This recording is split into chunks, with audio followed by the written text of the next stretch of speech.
Hello, welcome to our first actual lesson in statistics. The previous lesson we talked about what a statistical question was, and that's very important because for the project you have to come up with your own.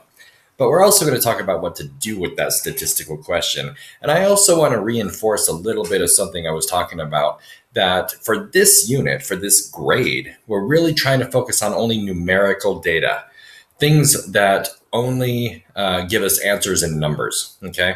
We're not setting up any categories like favorite food or favorite animal or whatever. We wanted to make sure that we're only dealing with numbers here. Let me give you an example, okay? Let's look at these two different types of data. There's categorical, which if you notice on the left side here is a list of categorical things that you can ask people, like what's your favorite color, what's your favorite food, what types of pets do you have, what month were you born? Those are all labeled, okay? Those are all labeled and you're trying to figure out how many people like this certain kind of thing. And you're going to get counts out of that, but you're not actually using numerical data. You're using labels. For our project, for this grade, everything that we do in this unit is going to rely on numerical data. Some examples of that. How often do you eat out? Okay, you're going to get numbers back for that. How many hours do you study a week? You're going to get numbers for that. What are your last 5 quiz scores? How many dollars do you spend per week? How many family members do you have? And how many miles? Do you see how all of those questions are going to give you numbers? Okay, they're not going to, people are going to answer you with labels. All right. So let's look at a statistical question that will give us numerical data. And it's also going to be the statistical question that I use for this lesson. It says, to the nearest 5 minutes, how long does it take you to drive to work? Okay. Is that going to give us numerical data? Well, people are going to be answering me in numbers of minutes, right? They're not going to be answering me with a label. All right. So that'll work. That'll give me a numerical set of data. So let's say I go ask people this question. Tell me, to the nearest 5 minutes, how long does it take you to drive to work? Okay. And then I set up this grid. There's a lot of numbers in there. Okay. Basically, if you were to count all those fields, all those cells, you would see that I've asked 35 people this question. I've gotten 35 answers. So I basically just stuck all 35 answers in this grid. They're not really in any order. They're not really in any logical setup or anything like that. And if you look up here, I call this raw data. Raw. I haven't done anything to it. All I've done is ask people and I've collected their answers in this grid. All right.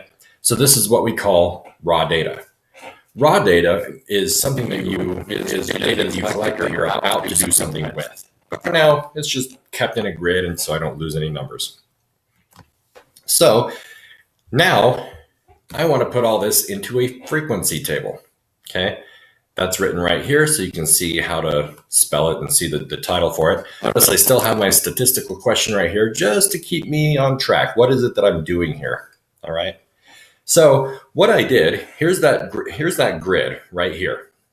Okay. That's that grid of raw data. I just put it right there and squeeze it a little bit so it fits. And what I'm going to do with it is I'm going to look at what is the smallest amount of time that people drove to work and what's the largest amount of time. All right. If you look at my grid, it looks like the smallest amount of time it takes people to get to work is 5 minutes. Obviously, nobody works at home because there's no zeros. So it takes 5 minutes to drive to work. The most amount of minutes it takes anybody to get to work is 45 minutes. I would hate that commute. So look at my frequency table then. Notice that I put driving time in a column. And of course, I labeled it with minutes because that's what I asked, to the nearest 5 minutes. And look how I split it up. I split it up into ranges. And what made me pick every 10 minutes as a range? Well, mostly because I didn't want it to be all grouped together. And I know I'm going to be making a graph out of this, so I kind of wanted to split it up to show some variation. And of course, I wanted to split it up so it's like a mile wide. So I tried to come up with a logical way to pick this up. I knew that I was dealing with numbers from 0 to 45. So I went ahead and made it from 0 to 50. It's always good to expand it a little bit. I expanded my data by 5 on this side and 5 on this side. So it's 0 to 50 minutes. And then I thought, well, what's a good, rational, logical way to split up that data into pieces? And I thought, if it's 0 to 50, and I go every 10 minutes, then I'll have 5 chunks of data. Okay, so that's why my driving time column is set up in sets of 10. You'll notice the first row says 0 to 10 minutes. The next one is 11 to 20, because I don't want to repeat 10. That would be confusing. 11 to 20 minutes, 21 to 30, 31 to 40, and then 41 to 50. Okay? The next column says tally. And if you're not sure what tally means, that means counting, basically. You'll notice that the tally marks underneath in the inside that column are just how many times do I see a number that fits in that range. So look at the first row. The first row says 0 to 10 minutes. How many people's data fit into that range? So I'm looking for numbers 0, 5, and 10, because I asked everybody to give me the nearest 5 minutes. 0, 5, and 10. So how many times do you see 0, 5, or 10? And I basically just went through my raw data grid and counted. Okay. Notice that first row has a 5, a 10, and a 5. The second row, I only see 1 10. And I kept doing it that way. And I ended up counting 12. See how I have 1, 2, 3, 4, 5, 6, 7, 8, 9, 10, 11, 12. Okay. So that's how you fill out a frequency chart when you're just counting up your raw data. The frequency column, I haven't filled out yet, but I will in the next slide, basically is just where you count up your tally and write that down. So for that first row, 0 through 10, I have 12 tally marks. I'm going to write 12. Okay. Just like this. Do you see my frequency table here? I've removed the tally column because I don't really need it anymore. I went ahead and counted up all the tallies and wrote it into the frequency column. Okay. And what I'm going to do with this frequency table is I'm going to make a histogram out of it. Now remember, with categorical data, I said we're not doing categorical data, but that's when you have labels. Let's say I went around and I asked all my friends, what's your favorite food? And some of the categories were pizza, hamburgers, tacos, nachos. And I had all of these categories, and I would count up how many people liked each of those kinds of food. You've made bar graphs before. That's what you would make a bar graph out of. Bar graphs only represent and visualize categorical data. But if you make a bar graph out of only numerical data, we call it a histogram. You'll notice that the graph that's on your screen right now, it just looks like a bar graph, right? But it's actually not, because it's not categorical data. So if you look at my frequency table, and then you look over at my histogram, you'll notice that there's a definite relationship here. Notice that my driving time, okay, is my independent variable. That's the thing that I came up with that I was going to ask people, and I decided what those ranges are going to look like. So the independent variable always goes on the horizontal x-axis of a graph. And you'll notice that I made a nice line right here, okay? And I went ahead and put those ranges on that x-axis. 0 to 10, 11 to 20, 21 to 30, 31 to 40, and 41 to 50, right? And then all I had to do from there on the y-axis is look at my frequencies, okay? What's the biggest number I'm dealing with frequency? It looks like 14 is the biggest frequency I have, and that's for the range 11 through 20. So how do I scale my y-axis, my vertical, the frequency? Well, I start at 0, always start at 0, okay? We should have already known that from all of our graphing lessons in the past. Always start at 0. And then how are we going to get from 0 to 15 in a logical way that's not going to make us squish everything and not make everything stretch like this? How are we going to keep that bias out of our graph?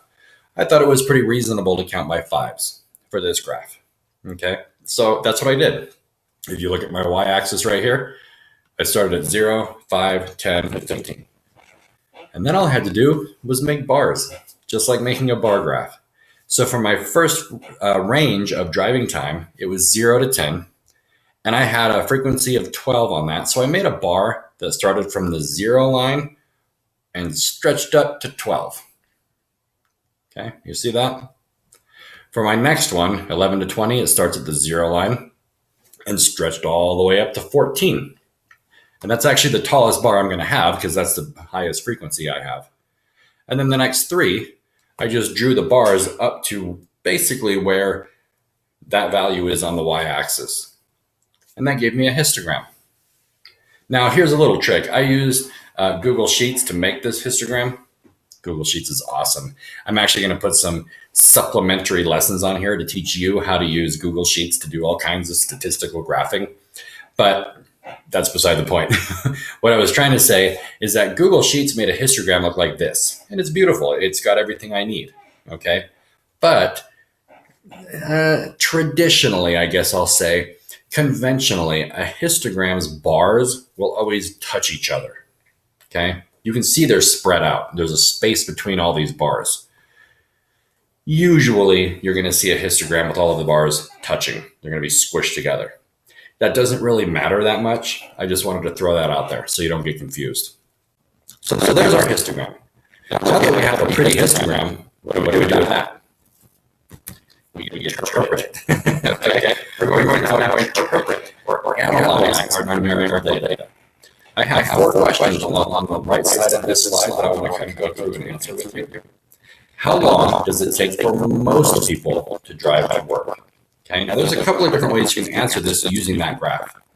You could go ahead and say, well, it takes the highest frequency there is 11 to 20. So I'm going to say anywhere between 10 and 20 minutes. Or you can even spread out your focus. You can say, well, the 2 biggest bars are from 0 to 10 and from 11 to 20. So most people are going to take between 0 and 20 minutes to get to work. Okay. So there's a couple of different ways you can answer that. And that's the nice thing about looking at a graph is it kind of opens up that focus for you and gives you some breathing room so that you can decide how are you going to answer this logically. The second question says, how many people commute between 11 and 20 minutes? Looking at this bar, I know it's not quite 15, so you can go ahead. We already made this histogram, so we know the answer. But if you were just looking at the histogram, you could logically say, not quite 15, probably a little more than 12, so about 14, 13 or 14 minutes, okay? Or 13 or 14 people. Third question, how many people are represented in this histogram? Now that was in our frequency table. We could have just added it all up, but we can also just use the graph. It looks like there's about 12 people plus 14 plus 6, okay? So far we have 32 or 22 plus 1. We had 32 plus 1 plus 2. I'd say about 35, okay? And we know that because we collected the raw data. How would the graph change if one more driver who said she drove, if you add one more driver who said she drove 35 minutes to work? Well, we know we're going to stick that in the range of 31 to 40 right here. And it looks like right now there are 2 drivers in that bar. So if we add one more, that bar right there is going to go up just a little bit. Okay? That's an important thing to look at. That's a very simple example, but one of the things that we're really going to spend some time with numerical data is what if we add or take away that? How does that change the graph? Okay, don't worry about that right now. We'll get to that. I want you to also notice that when we are interpreting this numerical data through a graph, we have some limitations. We can't look at this thing usually and get perfect exact numbers. We can try and we can get close. And since we're the ones who made this graph, we can probably remember, oh, well, that was, 6 people driving from 21 to 30 minutes. But keep this in mind that the graph, one of the limitations of a graph, one of the reasons it's not as good as a table is because you can't usually get exact answers. So what good is a graph? We're going to talk about this as we go on. But generally, a graph is good for easy, quick visualization. Okay? There's a lot of different things happening with this histogram, and we're going to talk more about the shapes of them and all that in the next lecture. But for now, just notice that graphs are wonderful for being able to see things quickly at a glance. Notice the shape. what's happening. It looks like most people are over there on the left side of the graph, and not very many people are on the right side of the graph. But we'll spend some more time with that later. For now, I have a really good exercise right underneath this. There is no exercise review video for this, but go ahead and check out the link underneath. And I really like the way that they set up this kind of practice. Give it a shot, guys, and become comfortable before you move on to the next one, because the next one, it's not too tricky, but there's a lot to remember. So good luck with that, and I'll see you in the next lesson.